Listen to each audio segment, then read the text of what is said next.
Björn built and exited companies, one of them in a deal worth around 400 million euro. When we met in Munich, we spoke about that journey. I have a gut feel around certain things. If it hits on a certain level, it's almost always right. And in this conversation, we don't stay on the surface. I do a live blueprint scan feedback on Björn. There's a tendency within you to want to control things. Oh yeah. Your desire to be free and independent comes also from wanting to control. You want to control your own state. You want to control what you experience, and you want to be independent from everything. In real time, we break down what's actually driving him underneath it all. Totally makes sense. Interesting that you see that just from that question. It's pretty cool. Yeah, right? Yeah, it's very precise. Very precise. Everything you said was super spot on. Yeah, crazy. No theory. You'll see exactly how these patterns play out and what shifts when you see them clearly. Well, let's move to this blueprint scan that you filled in. So it measures your, let's say, energy field in which your personality is ingrained. It measures on 3 levels. So it measures your, let's say, behavior. So what you're showing to the outside world. Then a level deeper is your style of working and your deeper motives. And then the deepest level is your psyche. Those 3 levels are integrated, which makes you a totally unique human being. Of course, you're the only one in the world like you. This is already something you knew, but also according to the blueprint scan, there's only one of you. The deeper layers are actually a representation of the main 7 energy centers in your system. Of course, this is not something I tell in every boardroom that I enter. Sure. Because then I get thrown out very fast. Well, more and more people start to get ready to hear this. And within those 7 energy centers, there's the steering mechanism of your whole personality, you could say. So that is what has been measured. And what works best, or maybe most enjoyable, if you would share with me a certain question that you have about yourself. Can be any question, something you're running into, a challenge, or something you feel you need to work with. And then I can take that question as a starting point from mirroring you back something from what the blueprint scan shares. So if you're up for it, just take a minute. What is a question you'd like to throw in, and then I can touch upon it. Can be personal, can be professional, can be anything. Okay, interesting question would be, why is there a fear in me of losing joy and easiness and fun?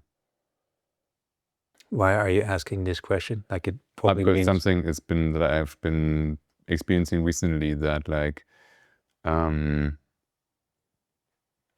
say I've been able to really integrate a good amount of, let's say, joy and ease, and especially joy in my life this year. And in the absence of it, there's a fear of like this not coming back. Yeah. So it's probably more joy than you've been used to experiencing in the past. You know, you get to a certain level, and now that it's there, it's like, what if it's not there? Yeah. And that's probably it. Beautiful question. I'm going to show you, I don't always do this, but I think you have a mind which likes to understand. So here you see the 3 layers that I just referred to. So the behavioral level. Let's start with the behavioral level. You can call this the wheel of creation. You can also call it the wheel of samsara, depending on whether the conditioning owns you or whether you're able to transcend it and use your competencies in a way that serve you in the world. So first of all, it's very interesting with you that you cover a lot of competencies. Like, you're very capable of many different things. So for you, it often starts with, so when you're more to the outside, there's more gas. You're hitting the gas, let's say. For you, it starts with having a certain expertise that you go into. Then you're able to start to instruct others, create some power behind it, make things scalable. well, that's what the past has shown you to do. You work towards a result. Then for you, it's very easy to present that result to the outside world. You are entrepreneurial with it in a very balanced way. You also love to advise. You like change. Yeah. And you work towards this long-term impact that you want to make. Yeah. You love to take new initiatives. You guide those initiatives. You make sure that you deliver on those initiatives. You make sure that your stakeholders are on board. You start to organize, and then you let go. So making things very efficient is something you're able to do, but ideally you give it to someone else. Yeah. To wrap it up, and you go back to the next thing that you can do. Yeah. That's very precise. Yeah. Okay. So you recognize this? Yeah, totally. Yeah, that's exactly how I do almost everything. Okay. Well, so, and you are able to do a lot within it. And I think also what you shared with me about the company that you scaled, you were at the center of it, and you were also able to be at the center of it, to be in control of many things. Yeah. And these cycles can be anything from a year to 10 years. Yeah. So, yeah. Okay. So when we then go to the deeper layers so here's actually the 7 energy centers that you see represented. So you see 2 centers that really stand out, like you're maxing on those. That's your visionary quality. So you're seeing where things can be going. Yeah. And you combine that with your directing quality. Yeah. So you have a deep understanding of processes. You know how to direct something to somewhere. Of systems. You're able to use technology. So that visionary quality and the directing quality is you could call your superpower, which moves everything forward. Yeah. And then you're supported by being a facilitator. So your heart is very nicely balanced. So you're not holding back there. You're also not putting extra energy on it. It's just very nicely balanced. And that sensitivity and loving energy you use to enable others to go through a process as a facilitator, as a teacher, but also as an entrepreneurial leader. You're creating the space where people feel safe, totally, and guided. Makes sense. Yeah. Plus, you're supported by here the center at the throat. So you're a communicator. You have charisma, and you're able through your words to excite people to move into the vision that you have.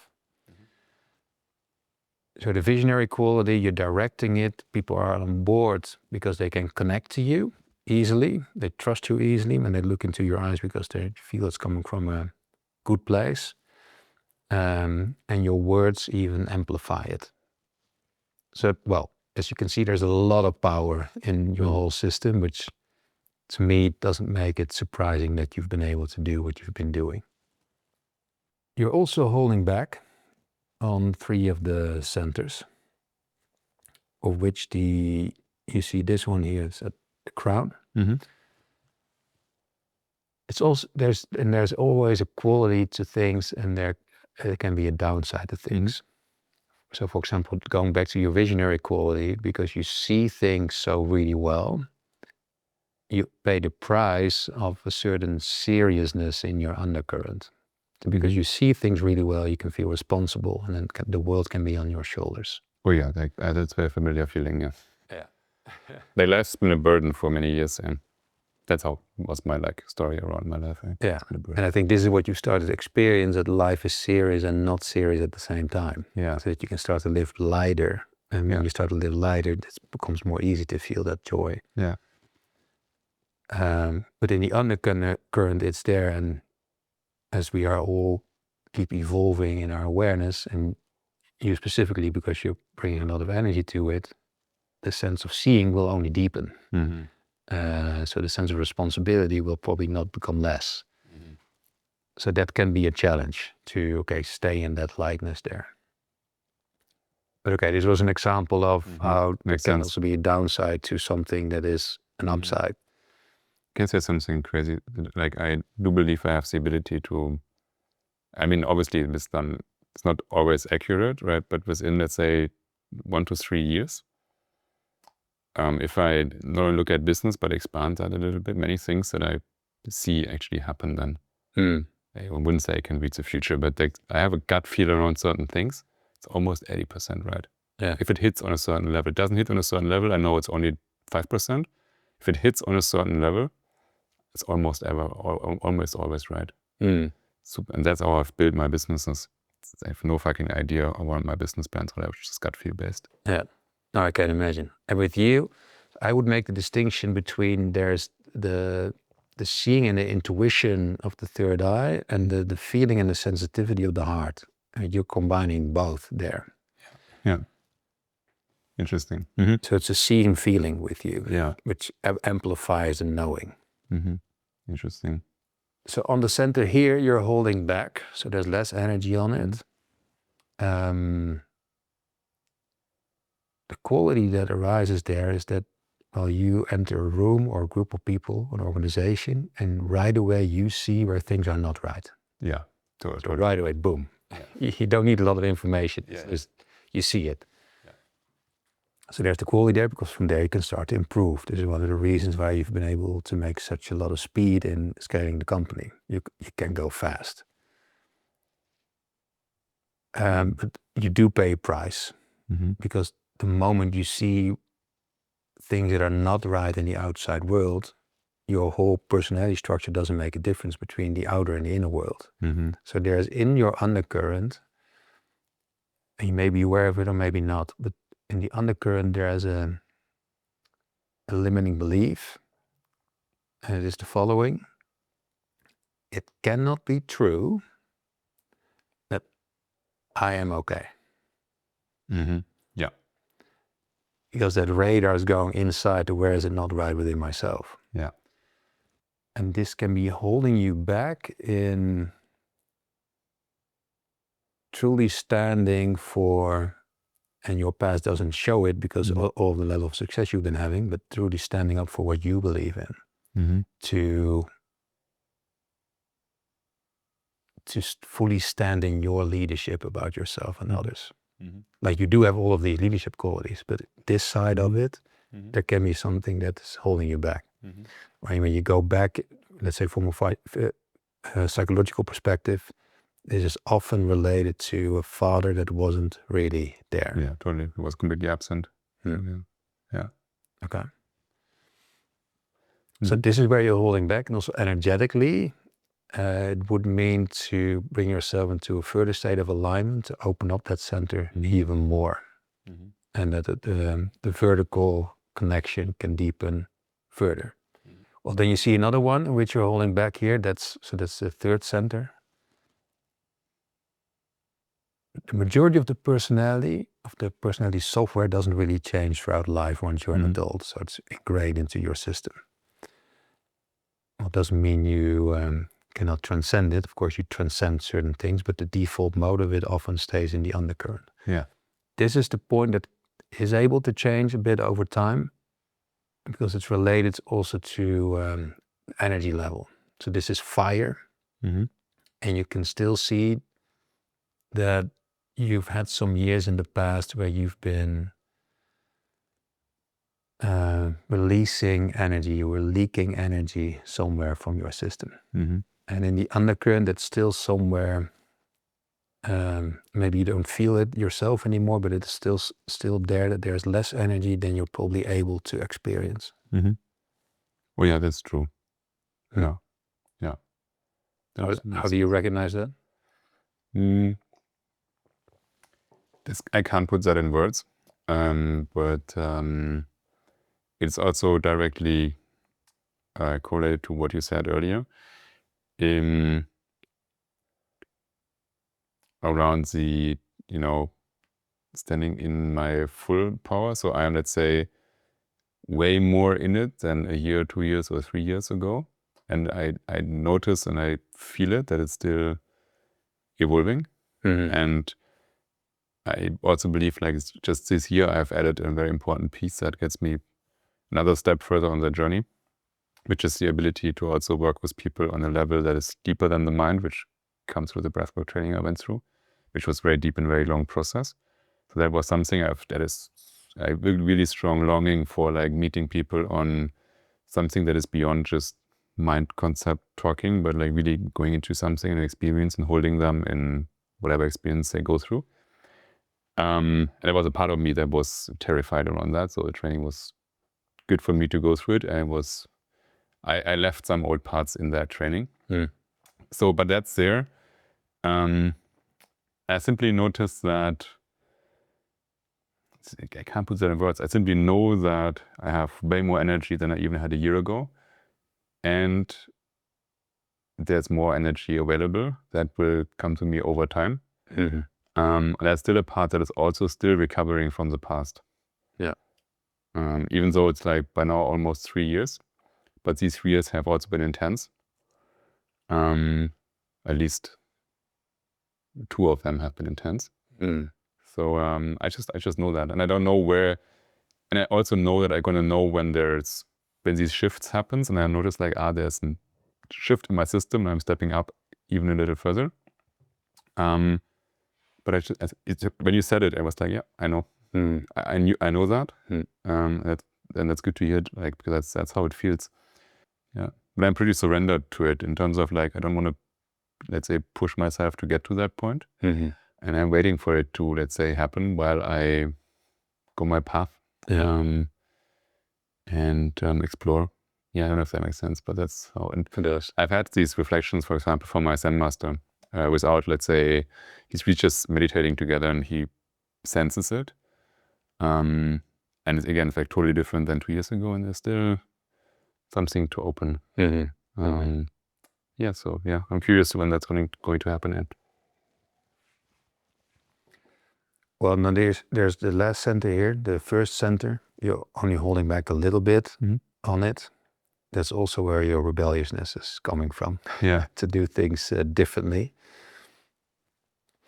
This is more connected to the feminine energy, like father, let's say, in here, heaven.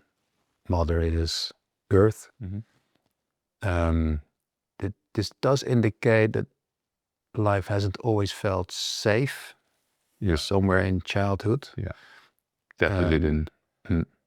And therefore you wanted to be able to get away from where you are. So this is important for you to have certain flexibility. Yeah. And I think you're quite well grounded, but there's even more grounding possible. So there's less resistance to really be in the physical plane. Yeah. Then also, and this will for you also be an important gateway to experiencing more energy, to let the energy flow more and more through your whole system, to make it very physical. So part of your inner work, I would say, is very physical in the next levels of it. Yeah. So that whole life force can start to flow on another level. Yeah, I agree. Makes lots of sense. Well, and then going to your question. So the fear of, let's say, lose a bit of the joy, or what is it that you start to experience more and more? It's related to to the second center. So I told you that there's this enormous quality within you to direct things, to create processes. The second center is about water. So you could say in a more abstract way, you know how to guide the water, how to let the water flow in a certain way. When you overdo it, things become control. So there's a tendency within you to want to control things. Oh yeah. And again, that is also your superpower. And when I've been listening to your story, I think it's even your desire to be free and independent in the end comes also from wanting to control. You want to control your own state. You want to control what you experience, and you want to be independent from everything. Yeah. And this has been an important driver also in creating your company and become financially free. Underneath control, there's fear. So fear physically sits on your kidneys. Your kidneys are about water. This is what the Taoists found out thousands of years ago. So that fear is the positive form of it, how to direct things. Now you've been able to bring yourself into a state of experiencing more joy, but again, now the control kicks in. Like I want to be able to control how I feel. So the big invitation underneath it is how to surrender even more to life. And I think you've been doing it on different levels. And now a next lesson is there. Can you even surrender to not feeling joyful? And let life even more flow through you without wanting to control how you feel.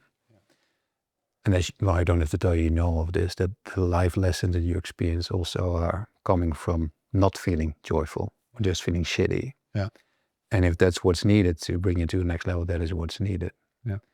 So in the way you are already doing your meditation like this without any grasping for whatever it is you want to experience, you just sit and feel whatever it's to be felt.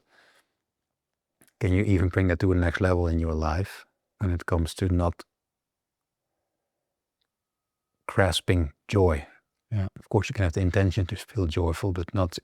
Are you comfortable with even letting go? Okay, what if it leaves my system? To not control it. So that's the big invitation. Can you even, and I think you're already doing it on a high level, but even more, can you let life and time do even more of the work for you? Can you let the water flow even more in every aspect of life? That's funny because that's kind of like what I've been reflecting on since I got to the monastery. How can I develop even more power through more flow? And then the mind coming in the way and saying, yeah, but then where's my place in it? What can I contribute here? So it's interesting that you say that because totally makes sense. And it's this trusting in that by allowing more flow, there's even more power. And then the mind gets a little anxious around, okay, what do I have to do with it then? So yeah, that has been a bit my exploration. And also this like, exactly what you said, like surrender to joy and also the absence of joy, but then also knowing that I can create moments of joy by using the mind. So this is like the interesting paradox I'm sitting in. And allowing that more. It totally makes sense. Interesting that you see that just from that questions. Pretty cool. Right. Yeah, it's very precise. Very precise. Everything you said was super spot on. Yeah, crazy. Exactly. Also, this grasping at joy. It's exactly that. The mind that, well, if you've experienced that, let's do more of it. It's the same mechanism that's why I'm also careful with drugs, because I do have that tendency of like, okay, this was great. No, let's do that every day. And then the absence of it is then not great anymore. Makes sense. It's very interesting. I loved what you shared about how your stance towards your business partner and your life partner, that you want to be able to, it's also fine when it's not there. At the same time, it's beautiful that it is there. So I think there's a lot of truth in there. And at the same time, the other side of the coin is also you want to be able to be in control and not dependent on anyone. So there's the beauty of the stance, and there's also this thing that could be underneath it. Like you want to do everything that you can to be in control, that you're not dependent on anyone or anything. And maybe there could even be a next level lesson in it for you there. What if there is dependency? And can you let go of that? And I mean, that's that says, especially in the romantic relationship, there definitely is dependency. There are certain qualities and things that I can access with her that are hard to, almost impossible to access for myself. There are certain experiences that, unless I'm a yogi sitting in my fucking cave and have the ability to meditate me into whatever state I want within that, there are certain things like a certain level of love and affection that I can only experience with a partner. As much as I like any, only possible with that. And also the depth of openness that is there in my relationship. That felt scary to me, to a part of me at the very beginning, and I had a process of like allowing that. So yeah, there clearly is some dependencies. Yeah. Oh, Nice. thank you. Interesting. Be cool. Thank you. It still amazes me every time. Like, how is this possible? Yeah. To go from these questions to it's a true measurement of the energy field. Yeah, it's super precise. Yeah, like you said, you have this surrendering, and also the surrendering to things being as they are, and with that comes the acceptance of dependencies. It's interesting. Nice. Thank you.